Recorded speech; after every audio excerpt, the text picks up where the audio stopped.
लगातार दोस्रो पटक र समग्रमा तेस्रो पटक टी20 वर्ल्ड कप खेलेको नेपालबाट 2026 को टी20 वर्ल्ड कपमा सबैभन्दा बढी रन बनाउने खेलाडी र सबैभन्दा बढी विकेट लिने खेलाडी को भएका थिए। आउनुहोस् आजको यस भिडियोमा चर्चा गरौँ। यो विश्वकपमा नेपालबाट नन्दन यादवले 4 खेल खेल्दै 5 विकेट लिएका थिए भने सोमपाल कामीले 2 खेल खेल्दै 3 विकेट, दिपेन्द्र सिंह ऐरीले 4 खेल खेल्दै 2 विकेट, सन्दीप लामिछानेले 4 खेल खेल्दै 1 विकेट, शेर मल्लले 1 खेल खेल्दै 1 विकेट र कुशल भुर्तेलले 4 खेल खेल्दै 1 विकेट लिएका थिए भने दिपेन्द्र सिंह ऐरीले 4 खेल खेल्दै 169 रन, रोहित पौडेलले 4 खेल खेल्दै 83 रन, कुशल भुर्तेलले 4 खेल खेल्दै 78 रन, आसिफ शेखले 4 खेल खेल्दै 71 रन र लोकेश बमले 3 खेल खेल्दै 55 रन बनाएका थिए। यो विश्वकपमा तपाईहरुलाई सबैभन्दा निराशा लाग्दो प्रदर्शन कुन खेलाडीको लागेको छ? मलाई चाहिँ अभियसली सन्दीप लामिछानेको। अर्को विश्वकपमा सन्दीप लामिछानेले उत्कृष्ट प्रदर्शन गरेको कसले हेर्न चाहनुहुन्छ? दिपेन्द्र सिंह ऐरी नेपाली क्रिकेटको चम्किलो तारा, कतिपयले उहाँलाई टाइगर भनेर चिन्नुहुन्छ। दिपेन्द्र सिंह ऐरीको 2024 र 2026 को टी20 वर्ल्ड कपमा प्रदर्शन कस्तो रह्यो त भन्ने विषयमा चर्चा गरौँ।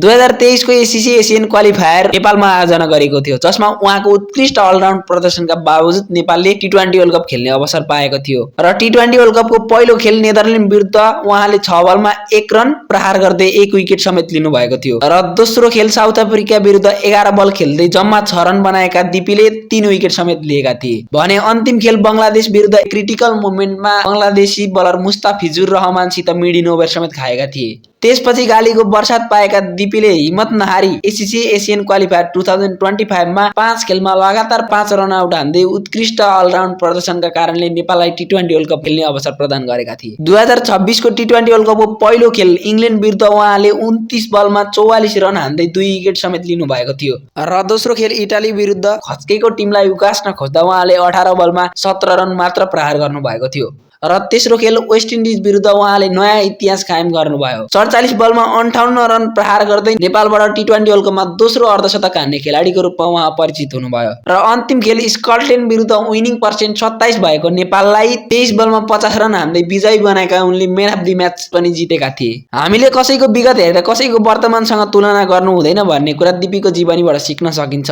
त्यसैले असफलता नै सफलताको प्रतीक हो। जसले चुनौती भोग्छ त्यसले सिक्छ, जसले चुनौती भोग्दैन त्यसले सिक्दैन भन्ने कुरा हामीले बुझ्न सकिन्छ।